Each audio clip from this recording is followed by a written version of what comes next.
What's up, everyone? Welcome back for another video. If you're not subscribed already, please hit that subscribe button. If you're already subscribed, you're awesome. Thank you.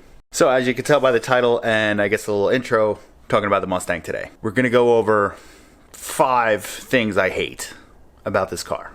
Well, I mean, I'm titling it things I hate, but I don't really like hate it, but for the sake of this video, I hate it. So when we start going over this list, you might think like, man, this isn't even an issue for me. This guy's an idiot or whatever. I'm just some guy on the internet.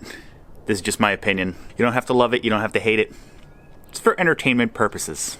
That being said, I have 2 other videos. Well, I guess 3, but I used to have a V6 Mustang.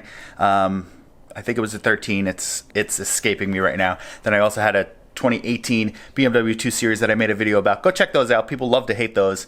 They love to get annoyed about the things I found annoying about the cars, which none of them were deal breakers, which I think I said in the video, but let's talk about it anyway. Now, this list of 5 things to you might seem a little ridiculous. They might be a little ridiculous now that I'm thinking about it. None of these issues are a deal breaker for me for this car.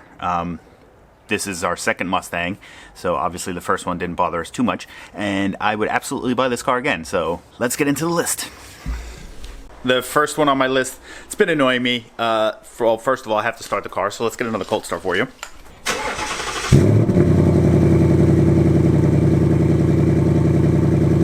So that's on. Let's get in the car and see if it's going to do the thing. Obviously, now that I'm trying to film it, it's probably not going to do the thing, but we'll get in the car, see if it does it, then we'll speak about it.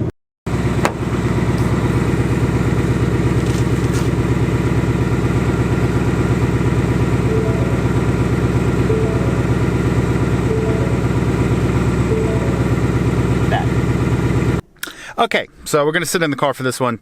As you saw, the whole memory seat key thing. I followed the instructions multiple times, and I can't get these 2 keys programmed correctly, I guess.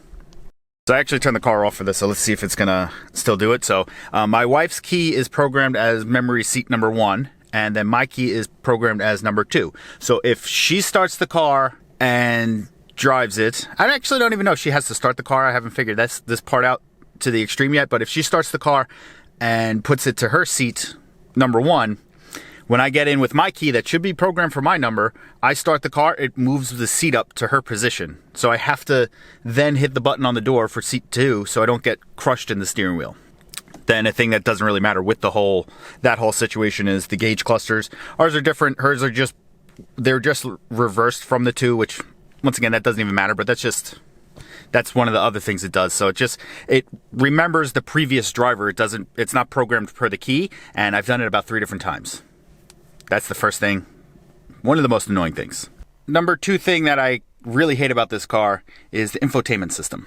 So this car was redesigned, I think it was 2015, and it is 2022 right now. So this system is about 7 years old, give or take. It's not the end of the world. It's a little slow, which, I mean, this might be because the car's off also, but it's a little slow, and stuff like that. But the system itself, not horrible, but not the greatest. Once again, obviously that one's not really a big deal because it does work. It works pretty good. Just a complaint. What are you going to do about it? Moving right along, number 3 thing that I absolutely hate about this car, which is actually one of the really more annoying things, but once again, not a deal breaker, is the whole seatbelt situation. Need the tripod for this, but if you see here, the seatbelt comes out, and then it does a flip, comes out of there, rotates once, has this little strap there, then comes down. It doesn't need that flip, and it annoys me. I mean, you could take this off, and then this is too high, and it gets up in your neck. With that, it's too low. So that's probably just a height thing. I'm 6'2", 6'3", so that's probably a height thing for me with the seatbelt digging into my neck or too low on the shoulder. But the little flip thing kind of gets annoying because it took me a little while to get used to the seatbelt having the flip in it. I would try to get the seatbelt as flat as possible over my shoulder because that would annoy me. And sometimes I would look down and the bottom part of the seatbelt down there was actually twisted like 3 or 4 times. Not the greatest thing. Just a silly design. I don't think it needs that little flip. Why can't it just come straight out? I don't know. It annoys me. Does it annoy you? Let me know. I do have this ability to be able to nitpick just about anything and find little flaws in just about anything. So keep that in mind. The number 4 thing that I hate about my 2021 Mustang GT is the heated seats. Well, heated and cooled, kind of. So the cooled seats work pretty good. First time having a car with cooled seats. If you've never had it before, it's a little weird. It almost feels like your pants are wet and you're sitting in dampness. If you've ever felt that before, it's a weird feeling. You'll get used to it though. The heated seats though, I don't think it's like a heated coil for the seat. I think it's ventilated. So if you look at the seats, they have a perforation in it. The cooling aspect, when you turn it on, you hear like the fan like behind your head. Let's see if it does it. I had to turn the car on for this. It wasn't working with it off. So I don't know if you're gonna be able to hear it over the exhaust sound, but let's turn it on. The whole system is the annoyance. Back here somewhere, like I said, I don't know if you're gonna be able to hear it, but there's a fan noise that's annoying. I'll lower it. That's medium, low, off. And I'm gonna put it back on high. So obviously not a big deal. It's just a little fan noise and you could just turn your radio up over it. You'll never hear it, but it's a little bit of annoyance. I know, what are you expecting? It's a Ford. But between that and then the heated seat, I believe is somewhat the same system, which isn't as noisy, but it doesn't heat up as well. Just a minor annoyance, not the end of the world. But, you know, it's a thing. While we're on the heated seats, we'll talk about the heated steering wheel. One of the problems with the heated steering wheel is you have to go into the climate menu to turn it on. Car's off right now, but there's no button on the steering wheel to turn it on and off easily. I know my truck just has a button on the steering wheel. When we had the BMW, it was just a little button like down here somewhere just to turn it on and off.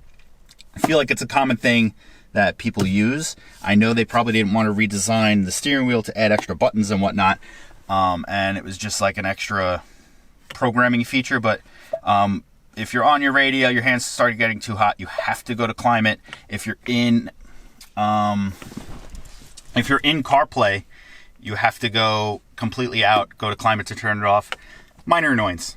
A little bit of change of scenery for number 5, because I don't even know if number 5 is a thing anymore. It might have just been a problem with my phone itself. Like the iOS might have had a glitch in it, but connecting the phone to the car used to be, at least, really annoying. It hasn't done it in a little while, so I'm assuming they fixed it.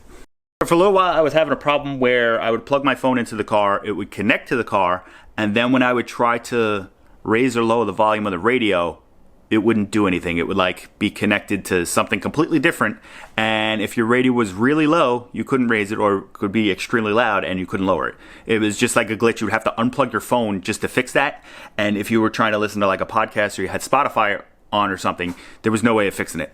There was you had to go through like 6 different buttons. I feel like the only way I was able to figure it out was I had to actually go into like Google Maps, close that out, then go into like Waze, close that out, hit the volume button. Like, it was a whole thing. I never figured out how to actually like cancel that issue out and just go back to being a regular volume, but it was being really annoying. Like I said, I don't know if that was just maybe cell phone programming, maybe it was the Apple system at the time, and maybe they updated it since then. That was very annoying, but like I said, that might be fixed at this point. But one of the main things with the whole CarPlay system is there's no button to get out of CarPlay to check to go back to your regular menu for infotainment car stuff. You would have to go into the climate control settings to get out of CarPlay, but it would kind of stupid that there's not just a home button. I know, once again, my truck had a home button, the BMW had a home button, or a back button or whatever. This car, nothing. I guess you could count the climate control as a back button. Just Like I said at the beginning of the video, just very nitpicky things. Nothing's a deal breaker here. Just annoyances. So we tried to keep the list short and sweet here. 5 things I hate about it, but not really, I guess. Going back again, you might find these things pretty ridiculous that I find a problem with it. Once again, wouldn't stop me from buying the car. If you're looking to get this car, get the car. It's an awesome car. It's fun. It's got plenty of power for you in stock form. It's great. Buy one. With all that being said, if you hate my list, if you like my list, let me know down below. Either way, I don't care. If you have something else about the car that you hate, if you own one, let me know down below. Let me know if I'm being too ridiculous about this. But once again, like I said, I own the car. I bought the car. This is my second Mustang. I obviously like them enough to buy one. So there's that.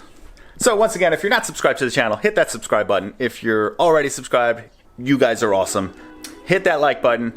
I post videos every Tuesdays, Thursdays, and Saturdays at 3 p.m. I'll see you guys in the next one. Peace out. Join along for the ride. Peace.